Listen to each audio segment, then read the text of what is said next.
Malam itu, langit Jakarta gelap dan mendung. Awan-awan kelabu bergerombol, menutupi bintang-bintang yang biasanya bertaburan di langit. Angin berhembus kencang, membawa aroma tanah basah yang begitu khas, menandakan bahwa hujan akan segera turun. Reno mempercepat langkahnya, mencoba mencari tempat berteduh sebelum hujan benar-benar turun. Sudut matanya menangkap kilatan cahaya dari seberang jalan, tepat di depan sebuah kafe kecil. Tanpa berpikir panjang, ia berlari melintasi jalan yang lengang. Tepat ketika ia tiba di teras kafe, hujan turun deras, memukul-mukul trotoar dan jalanan dengan irama yang hampir seperti alunan musik. Ia mendesah lega, pandangannya beralih ke kafe yang terlihat nyaman dan hangat, kontras dengan suasana dingin dan basah di luar. Reno membuka pintu dan masuk ke dalam, mengibaskan air yang mulai membasahi jaketnya. Kafe itu tidak terlalu ramai. Hanya ada beberapa meja yang terisi. Di sudut ruangan, seorang wanita duduk sendirian, memandang ke arah jendela besar yang menghadap ke jalan. Rambutnya yang hitam panjang tergerai bebas, dan jemarinya yang lentik memegang secangkir kopi hangat. Tatapannya tampak kosong, seolah pikirannya melayang entah kemana. Reno tidak bisa mengalihkan pandangannya. Ada sesuatu dari wanita itu yang membuatnya terpesona.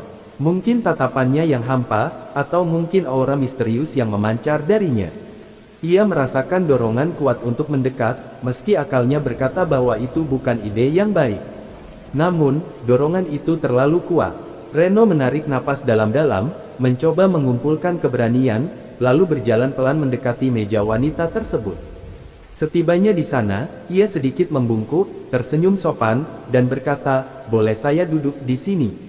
Kafe ini sepertinya sudah penuh. Padahal, ia tahu ada banyak meja kosong di sekitarnya. Wanita itu mengangkat pandangannya, menatap Reno dengan sorot mata yang sulit diterjemahkan. Ia terdiam sejenak, seolah menimbang-nimbang, lalu mengangguk pelan. "Silakan," jawabnya singkat. Suaranya lembut, nyaris seperti bisikan. Reno menarik kursi dan duduk di depannya. Ada jeda canggung di antara mereka, diiringi suara hujan yang deras di luar. Reno mencoba mencari topik pembicaraan, tapi otaknya mendadak buntu. Ia hanya bisa menatap wanita itu yang kini kembali memandang keluar jendela. "Malam yang aneh, ya," Reno akhirnya bersuara. Hujannya mendadak turun sangat deras. Wanita itu menoleh, menatap Reno dengan sepasang mata yang dalam dan tajam.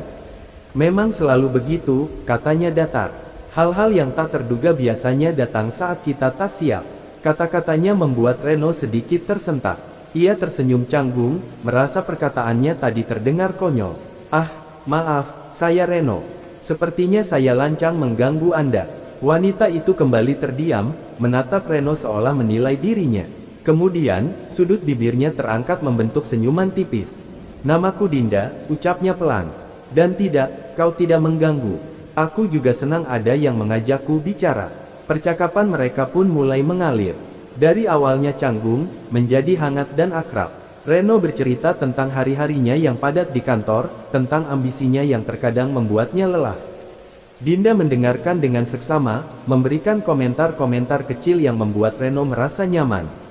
Seiring berjalannya waktu, suasana di antara mereka semakin cair. Dinda pun mulai bercerita tentang hidupnya, tentang kesendiriannya di kota besar ini, dan tentang perasaannya yang kerap kali tenggelam dalam sepi. Reno merasakan kesedihan yang mendalam dari setiap kata-kata yang Dinda ucapkan, seolah ada luka yang tak pernah sembuh di hatinya. "Kadang, aku berharap ada yang mau menemaniku, meski hanya sebentar," bisik Dinda, suaranya hampir tak terdengar di antara suara hujan yang mulai mereda. Reno terdiam, tatapannya tertuju pada wajah Dinda yang terlihat begitu rapuh. Tanpa ia sadari, tangannya bergerak, meraih jemari Dinda yang dingin. Wanita itu sedikit terkejut, tapi tidak menolak. Ia membiarkan Reno menggenggam tangannya, merasakan kehangatan yang menjalar perlahan. "Maaf, aku tidak tahu harus berkata apa," gumam Reno, suaranya lirih. "Tidak apa-apa," jawab Dinda, menatapnya dengan mata yang kini terlihat lebih lembut. "Kadang, kata-kata tidak diperlukan. Cukup kehadiran." Mereka terdiam sejenak, meresapi keheningan yang anehnya terasa nyaman. Waktu seolah berhenti, menyisakan hanya mereka berdua di dunia ini. Lalu, perlahan, Dinda menarik tangannya dan bangkit dari kursinya. "Temani aku sebentar," ucapnya. Reno mengikuti Dinda keluar dari kafe. Hujan telah mereda, menyisakan gerimis kecil yang membasahi jalanan. Dinda berjalan pelan, menapaki trotoar yang licin. Reno mengikutinya, tak berkata apa-apa. Mereka berhenti di bawah pohon besar di pinggir jalan. Dinda menatap langit yang masih kelabu, lalu menoleh ke arah Reno. "Aku tidak tahu mengapa, tapi aku merasa tenang bersamamu," katanya pelan. Reno tak menjawab, ia hanya mendekat, merasakan detak jantungnya yang berdegup kencang. Tangannya terulur, menyentuh pipi Dinda yang dingin. Wanita itu memejamkan mata, menikmati sentuhan lembut Reno. Tanpa kata, mereka saling mendekat. Hembusan napas mereka menyatu di udara yang dingin. Reno menunduk, menyentuhkan bibirnya pada bibir Dinda yang bergetar. Awalnya pelan, ragu, lalu semakin dalam. Ciuman itu terasa manis, hangat, dan penuh perasaan. Seolah semua kesepian dan kesedihan yang mereka rasakan larut dalam sentuhan bibir mereka. Mereka tak peduli pada gerimis yang membasahi tubuh, tak peduli pada tatapan orang-orang yang mungkin memperhatikan. Malam itu, di bawah langit kelabu, mereka menemukan kehangatan di tengah dinginnya hujan. Saat ciuman itu berakhir, Dinda membuka matanya dan menatap Reno. "Terima kasih," bisiknya lirih. "Untuk malam ini." Reno mengangguk, merasakan sesuatu yang hangat dan damai mengisi hatinya. "Sama-sama," jawabnya. Mereka berdua tersenyum, lalu kembali berjalan perlahan, menikmati malam yang kini terasa lebih hangat meski hujan masih turun membasahi mereka.